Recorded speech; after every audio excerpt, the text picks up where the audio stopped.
Bien, mais quand tu t'occupes des intérêts de Dieu, il s'occupe des tiens. Et lui, il n'y a personne qui peut mieux s'occuper de tes intérêts que Dieu lui-même. Personne. Personne.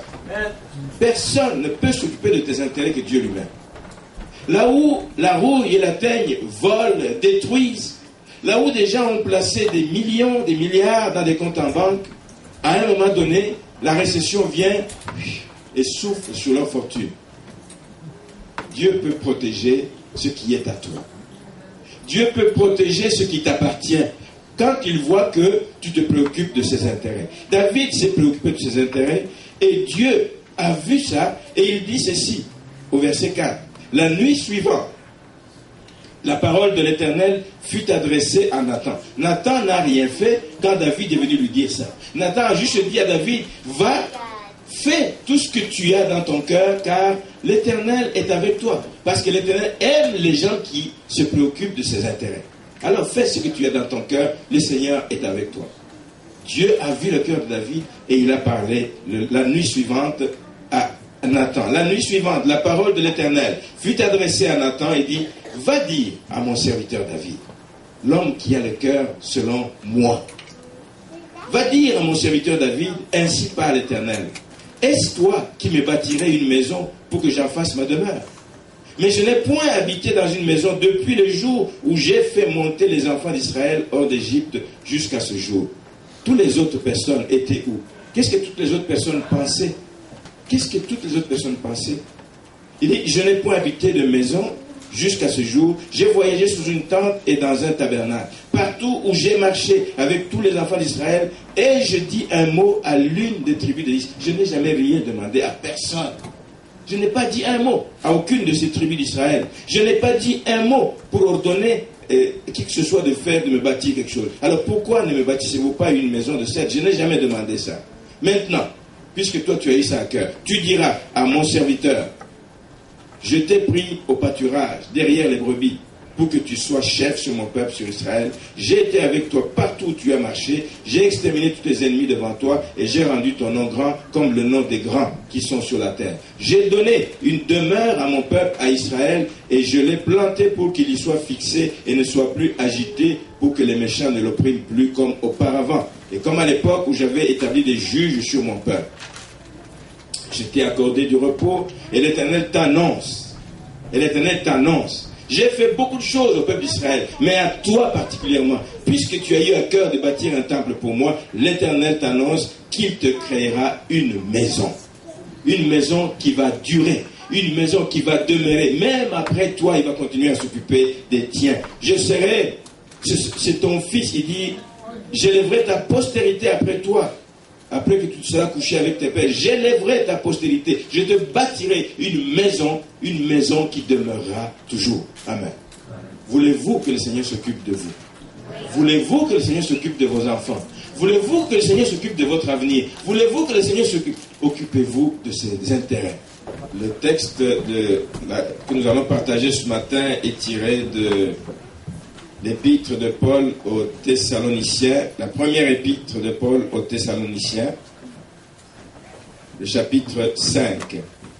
1 Thessaloniciens, chapitre 5. On va lire 2 versets ou 3, à partir du verset 16. 1 Thessaloniciens 5, verset 16, dit ceci. Soyez toujours joyeux. Amen. Priez sans cesse. Rendez grâce en toutes choses, car c'est à votre égard la volonté de Dieu en Jésus-Christ. Alléluia. Amen. Soyez toujours joyeux. Priez sans cesse. Et le verset 18, qui nous intéresse le plus, rendez grâce en toutes choses. Pas seulement quand les choses vont bien. Rendez grâce en toutes choses, car c'est ça la volonté de Dieu en Jésus-Christ à votre égard. Bien-aimé, le Seigneur veut que vous soyez joyeux. Que ça paraisse quand vous circulez dans les rues, que les gens voient que c'est une personne joyeuse. Que vous soyez des gens qui priez sans cesse. et surtout des gens qui rendaient grâce à Dieu en toutes choses. C'est ça la volonté de Dieu pour votre vie en Jésus-Christ. Seigneur, merci pour ta parole qui est source de vie. Alléluia, Jésus. Ta parole qui nous éclaire. Ta parole qui nous montre le chemin à suivre. Ta parole qui nous indique quelle est ta volonté, Seigneur.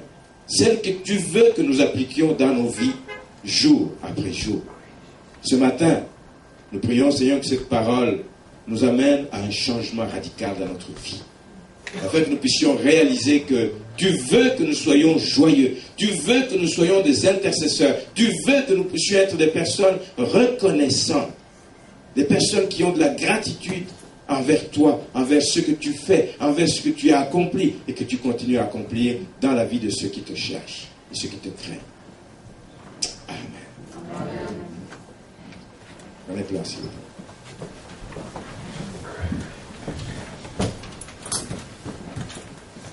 Alors, vous voyez de suite dans ces versets qu'il y a trois fondements principaux d'une vie chrétienne. On les trouve là-dedans. Les trois fondements principaux dans les versets ici, c'est d'être toujours joyeux. Amen. On n'a pas de choix que d'être joyeux. Amen. On n'a pas de choix, bien-aimé. Je l'ai déjà expliqué, je ne vais pas recommencer, que la joie qu'un enfant de Dieu doit avoir ne dépend pas des circonstances. La joie que nous devons avoir dépend de notre relation avec Dieu. Quand nous savons avec qui nous sommes en relation, avec qui nous sommes en affaires, avec qui nous cheminons, avec qui nous marchons, nous allons garder la joie. Même lorsque c'est dur, nous allons garder la joie parce que la joie du Seigneur, c'est ça, notre force.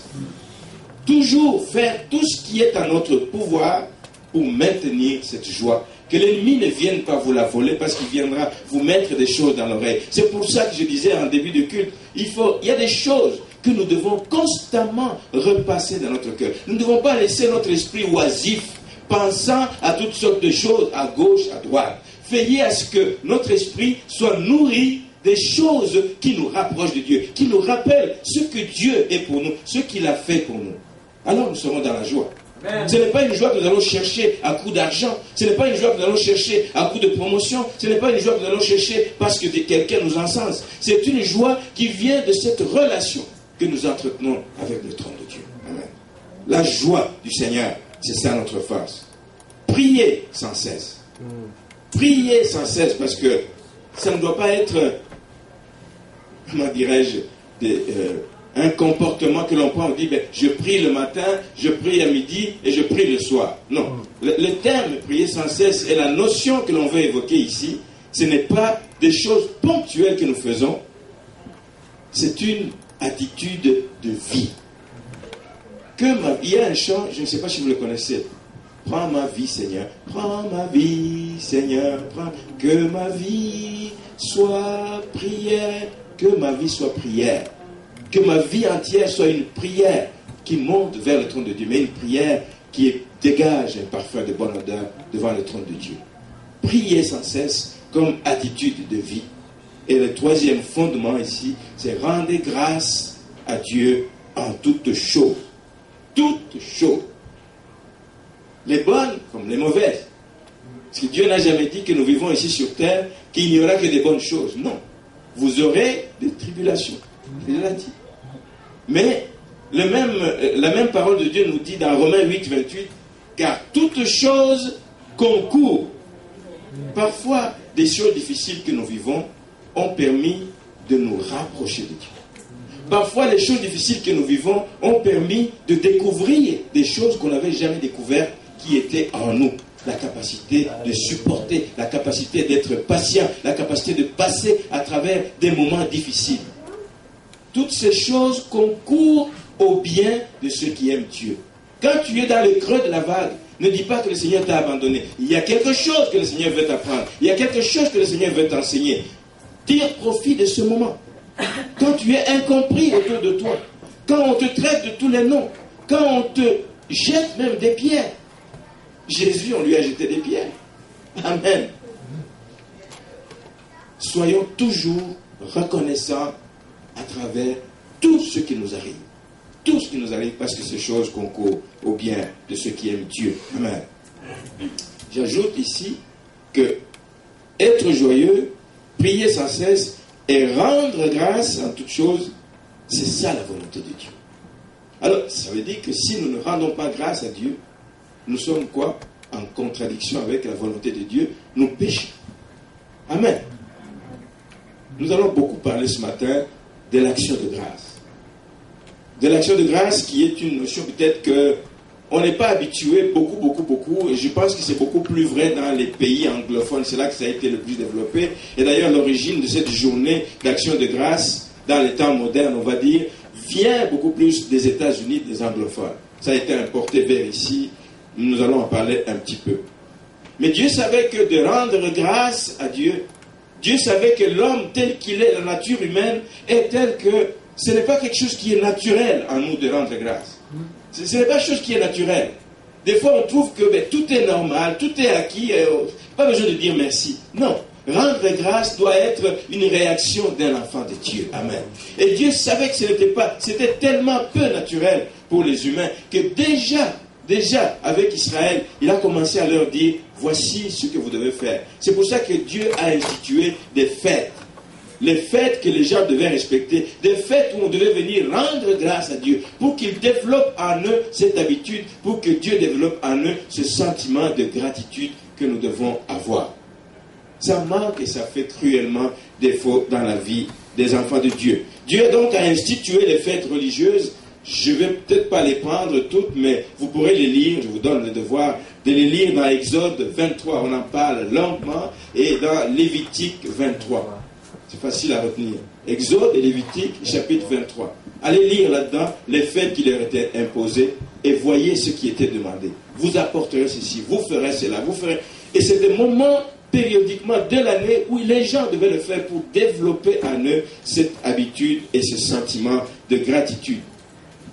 Une des fêtes, c'est la fête que l'on appelle la fête des huttes ou la fête des tabernacles, la fête où les Juifs, une journée par année, devaient sortir de leur maison, devaient aller vivre dans des tentes. Vivre dans des tentes en souvenir de la délivrance que le Seigneur leur a faite de les sortir des mains de Pharaon, de les sortir d'Égypte, de l'esclavage où ils étaient pendant des années. Mais se souvenir aussi que non seulement il les a sortis, mais il a marché avec eux. Dans sa fidélité, dans sa grande fidélité, Dieu a marché avec eux dans le désert. Mais il sait que le peuple d'Israël, c'était un peuple à la nuque raide, un peuple oublieux, un peuple qui oublie vite les bienfaits de Dieu. Alors Dieu dit non, il faut que je le leur rappelle, que j'institue des moments où ils doivent se rappeler que ce que j'ai fait, c'était grand, c'était immense, de les sortir, de les faire traverser la mer Rouge et de les amener pendant tout le désert. Avez-vous déjà pensé, pendant tout le désert, que les gens portaient les mêmes vêtements pendant toutes ces années? Avez-vous déjà pensé à ça? Pendant 40 ans, il n'y avait pas de magasin. Où est-ce qu'ils trouvaient des habits pour porter? J'imagine qu'il y avait des gens qui avaient des chaussures. Où est-ce qu'ils trouvaient des chaussures? Dieu pourvoyait à tous leurs besoins pendant tout ce temps. Alors Dieu veut que les gens se rappellent de cela constamment, d'où l'institution de la fête des tabernacles. Cette même fête était appelée au même moment aussi la fête des récoltes. C'est pour ça que je vous ai dit que quand on l'a mis, il y a une sœur qui a eu à cœur de mettre ça, pour rappeler aussi que lorsque nous faisons des récoltes, lorsque nous récoltons dans notre vie, à l'époque, c'était un peuple de cultivateurs, c'était un peuple d'éleveurs, etc. Quand vous récoltez, quand vous avez votre troupeau se multiplie, qu'il fallait prendre une partie et remettre à Dieu et l'offrir à Dieu à cette époque-là. Donc, les premiers fruits de leur récolte devaient revenir à Dieu via ses serviteurs. La fête des récoltes, c'est ce qu'on appelait les prémices, effectivement. Mais nous aussi, nous avons des récoltes, n'est-ce pas? Amen. Y a-t-il quelqu'un qui fait des récoltes dans sa vie ici? Amen. Quelques-uns. Non? Ah oui? Peter, est-ce que tu as des récoltes dans ta vie? Amen. Jimmy.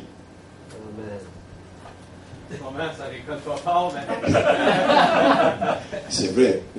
Il y a des saisons pour la récolte. Il faut reconnaître qu'il y a des saisons pour la récolte. Mais quand on récolte, on doit savoir qu'on récolte.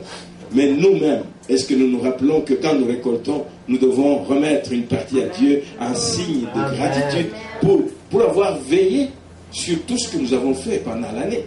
Nous travaillons, la plupart travaillent. Et quand nous travaillons, nous avons un revenu.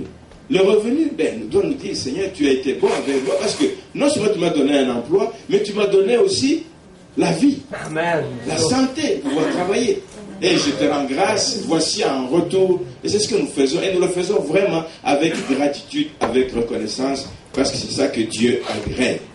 J'ai vu à Montréal des églises, particulièrement dans les églises haïtiennes, quand on dit la fête des récoltes, il y a des gens qui viennent avec des paniers de fruits réellement. Ils vont acheter des paniers de fruits et cette journée-là, ils vont partager lors d'un agapé. Nous ici, c'est peut-être pas des fruits, je ne sais pas ce que les dames de l'église ont préparé, mais nous allons aussi avoir manger de la récolte que nous... Amen, amen. Nous allons partager ce moment de joie. Alléluia. Merci Seigneur. Je vais juste te dire que la notion de journée d'action de grâce, ici chez nous, en Amérique du Nord, est venu plus des États-Unis, et même ce qui est arrivé au Canada est venu par les explorateurs. C'est des gens qui venaient de loin, qui traversaient des mers et des océans pour venir dans un pays en prenant de gros risques. Il n'y avait pas de bateaux comme aujourd'hui, c'était des risques d'être emportés par de grosses vagues, par la tempête, c'était même des risques d'échouer quelque part, vous ne savez pas où.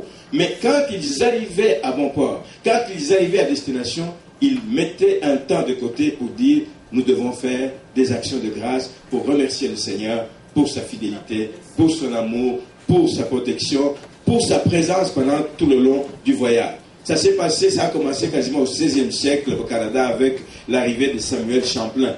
Samuel Champlain, est-ce qu'il était chrétien? C'est un explorateur français. Quand il est venu, première chose, il dit, nous devons rendre grâce à Dieu, faire des actions de grâce à Dieu. Donc ces pays, le Canada, même le Québec, ont été construits sur des bases chrétiennes.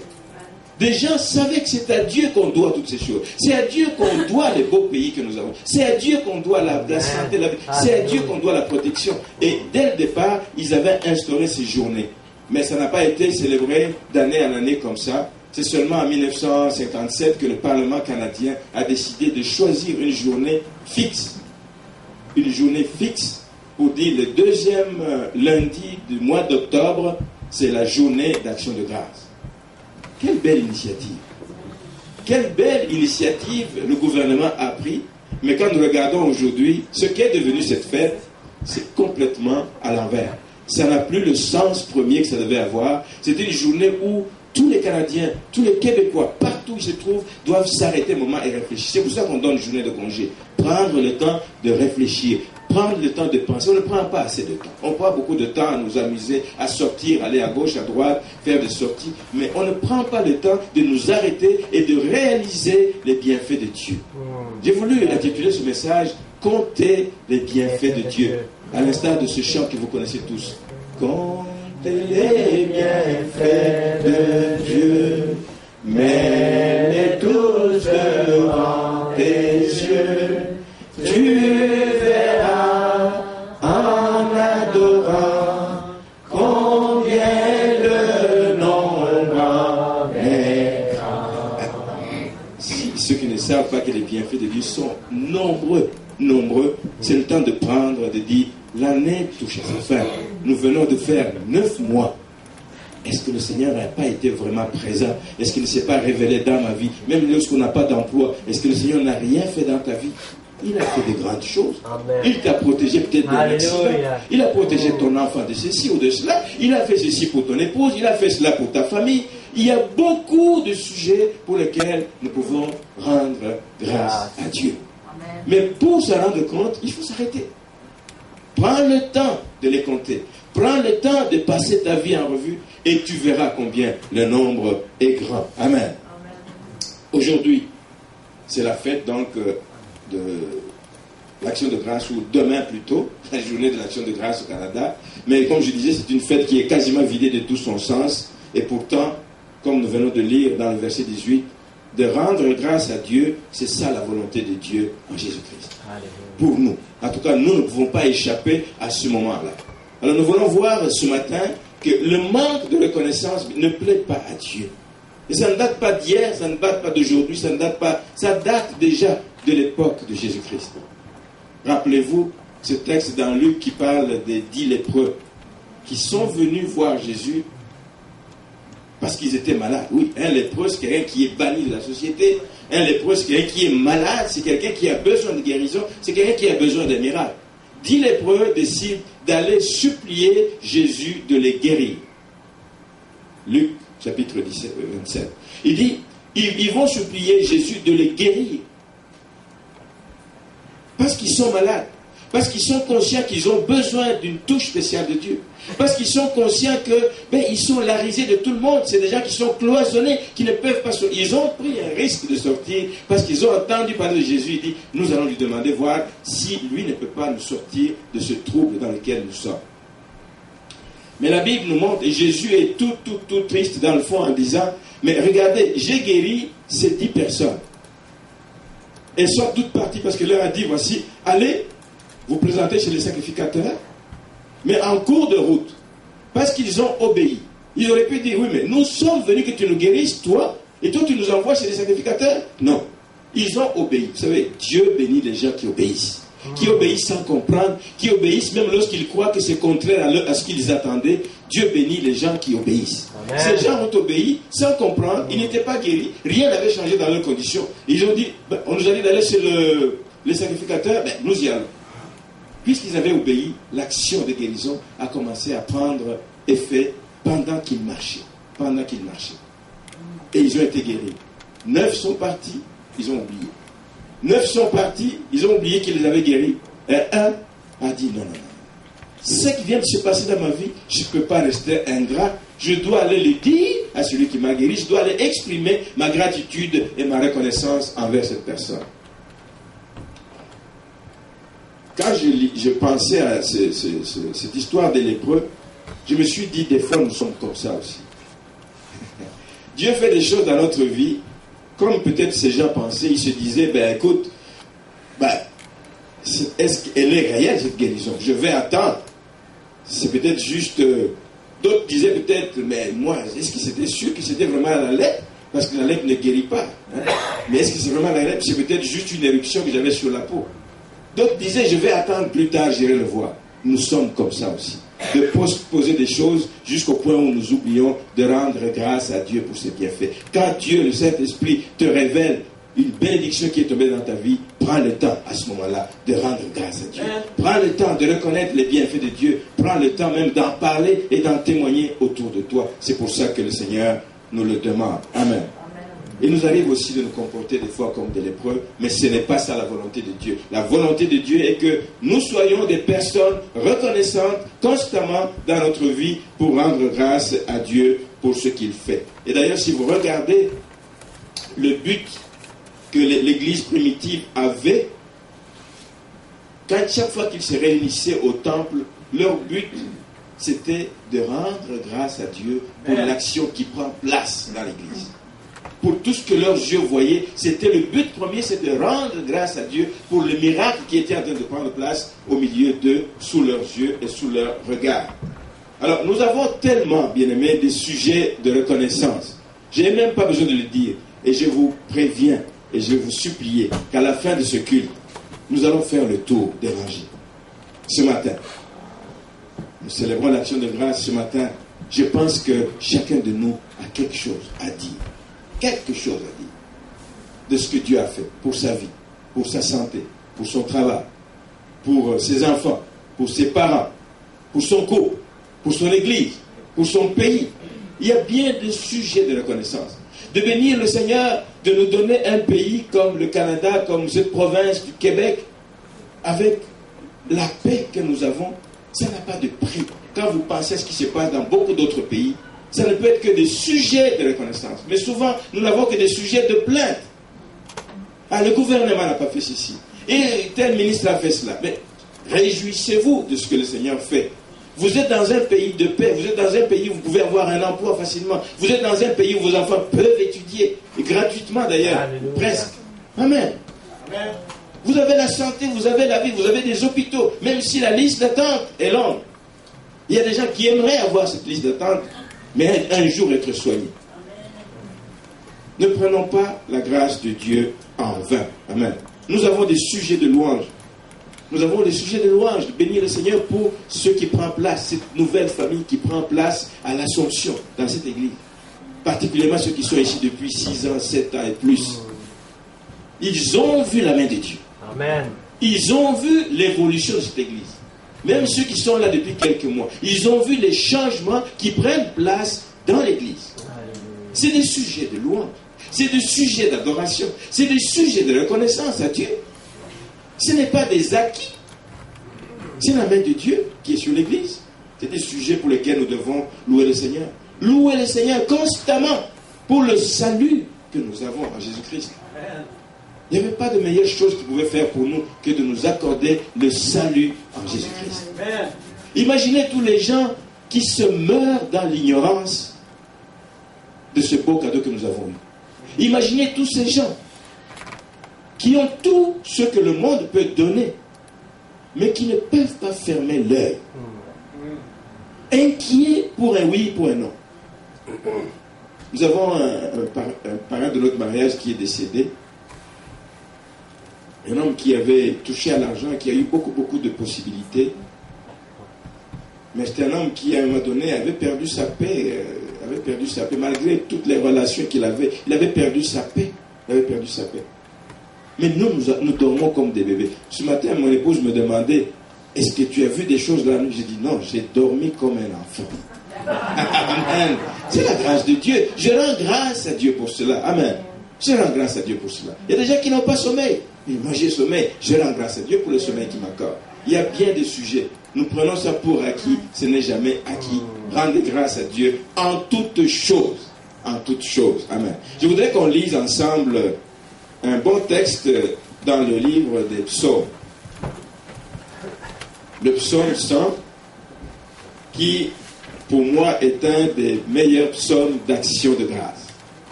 Et ce psaume nous enseigne 2 choses que je trouve importantes, que j'ai voulu épingler ce matin pendant cette réunion. Le psaume 100. Je vais le lire en entier, il n'est pas long, c'est un des psaumes les plus courts d'ailleurs. Poussez vers l'Éternel des cris de joie. Encore la joie. Poussez vers l'Éternel des cris de joie. Vous tous, habitants de la terre. Servez l'Éternel avec joie encore. Venez avec allégresse en sa présence.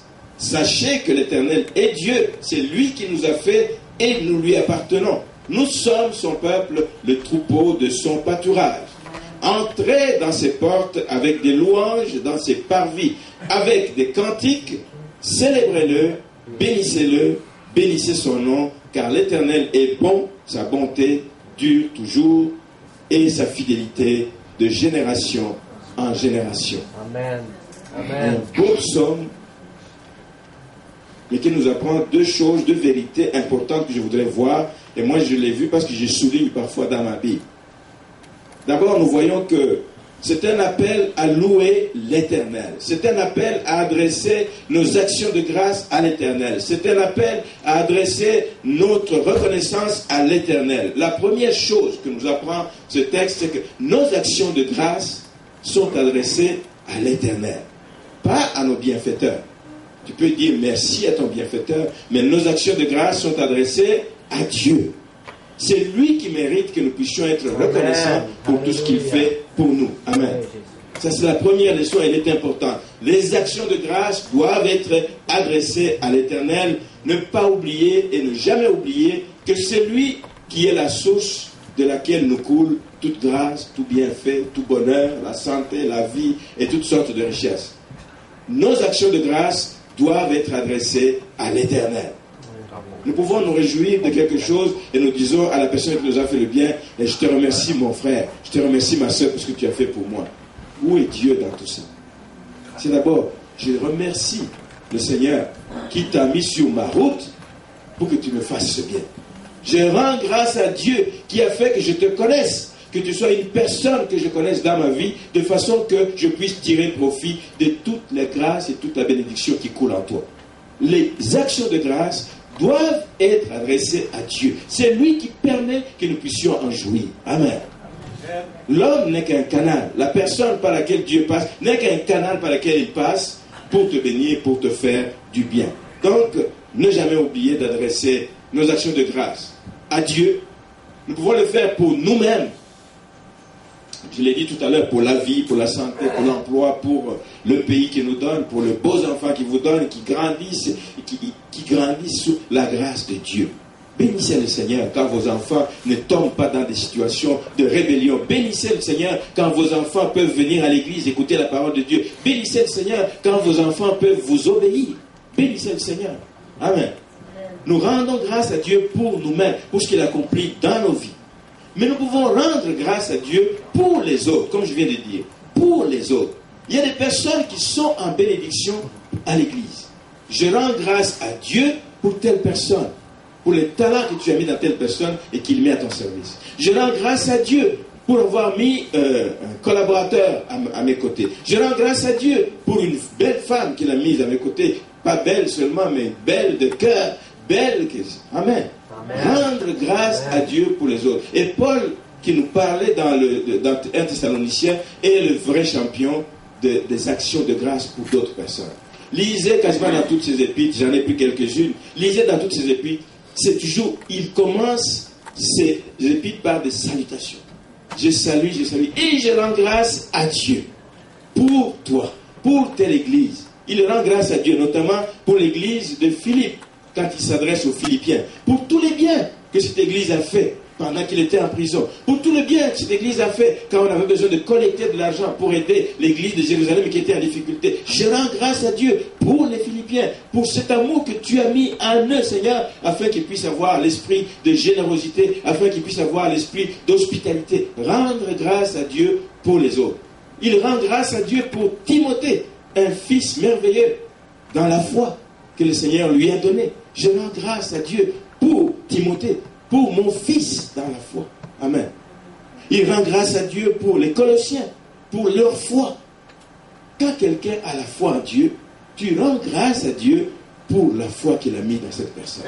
C'est peut-être toi qui l'as amené au Seigneur. Ne te réjouis pas. Oui, tu peux te réjouir. Tu peux même t'enorgueillir de cela. Mais en disant, Seigneur, c'est parce que tu as mis ta main que quand j'ai ouvert ma bouche, cela a porté fruit dans la vie de telle personne.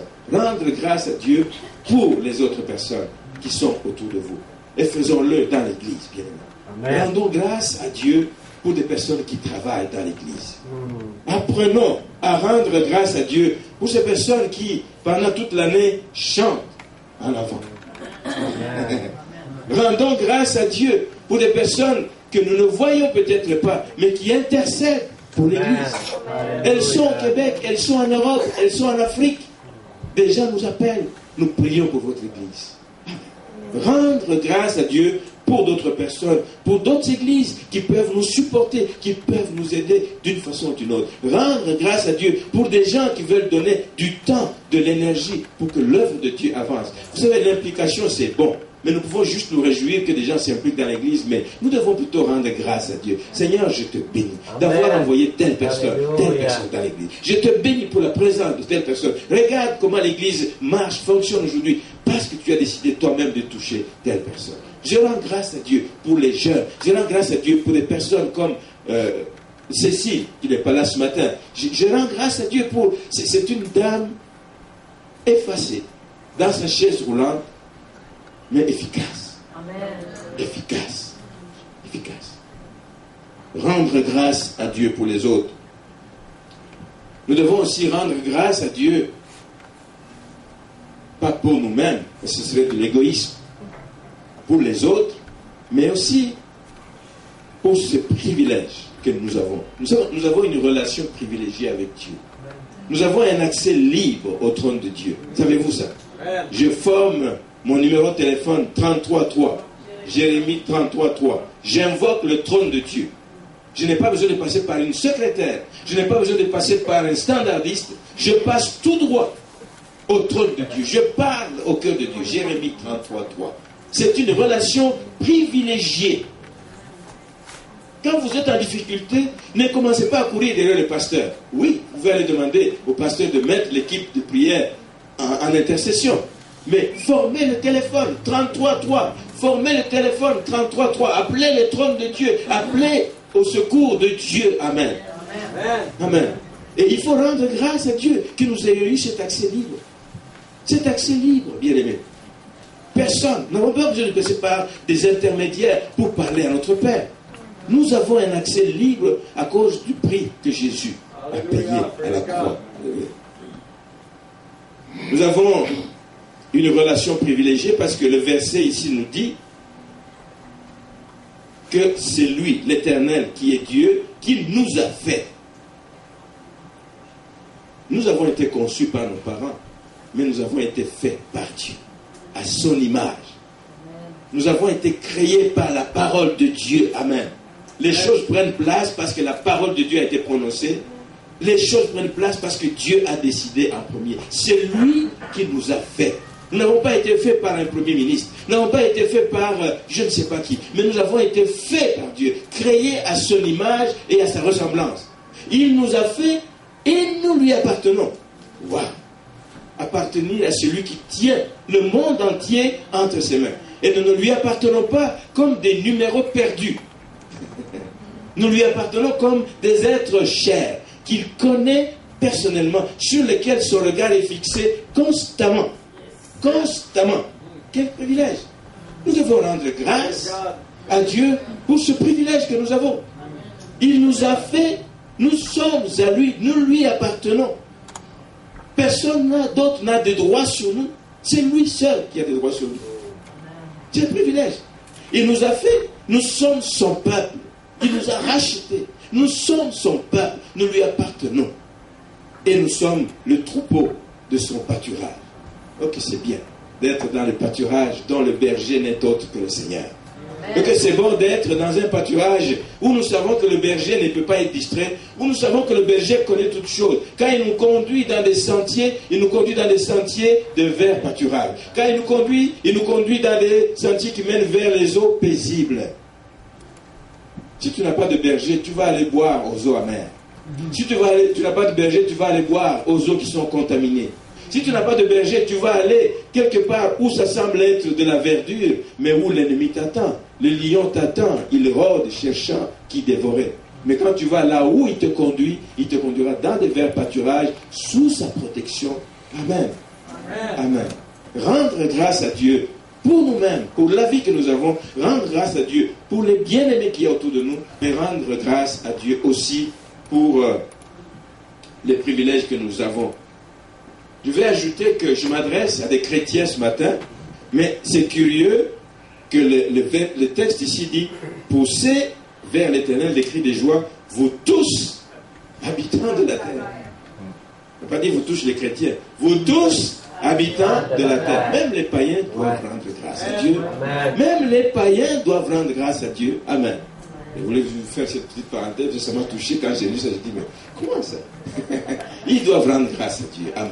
Et d'ailleurs, dans les coutumes anciennes, moi je pense des pays qui n'avaient pas encore connu l'évangile, ils ont toujours cru en un Dieu. Ils ont toujours cru à un être supérieur à qui ils offraient des sacrifices, à qui ils offraient des sacrifices. Donc, tous les habitants de la terre devront rendre grâce à Dieu. Amen. Ce n'est pas seulement réservé aux chrétiens. Journée d'action de grâce nous rappelle, en terminant ce matin, que la reconnaissance, que la gratitude, que ces deux éléments, l'action de grâce, doivent être une marque d'un chrétien mature. C'est quand tu arrives à maturité, quand tu accomplis ces choses, que l'action de grâce va faire partie de ta vie. Ça ne va pas être quelque chose qu'on doit te supplier de faire, ça va venir tout naturellement. Tout naturellement. Mon frère, ma soeur, est-ce qu'on se voit demain? Oui, par la grâce de Dieu. Amen.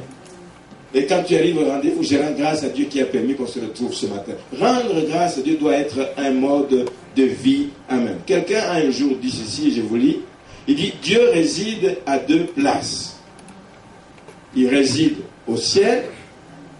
Amen. Pas dans ton cœur. Il réside dans un cœur humble et reconnaissant. Amen. Amen. Deux places. Veillez à ce que votre cœur soit humble et reconnaissant pour être sûr que Dieu réside dans votre cœur. Amen. À deux places. Au ciel, c'est sa place privilégiée où il nous attend, mais aussi dans un cœur humble et reconnaissant.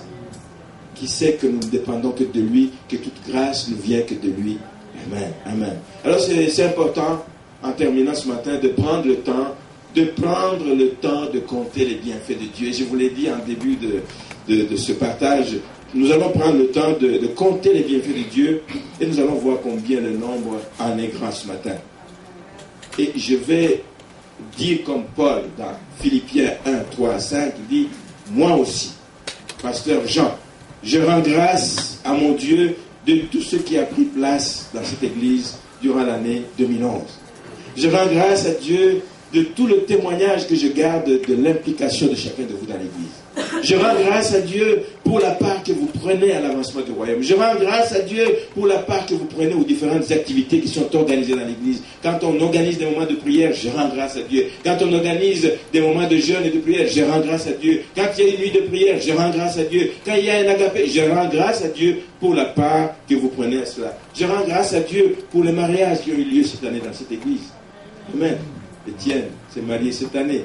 Nous avons célébré encore pour Jean-François et Kathleen.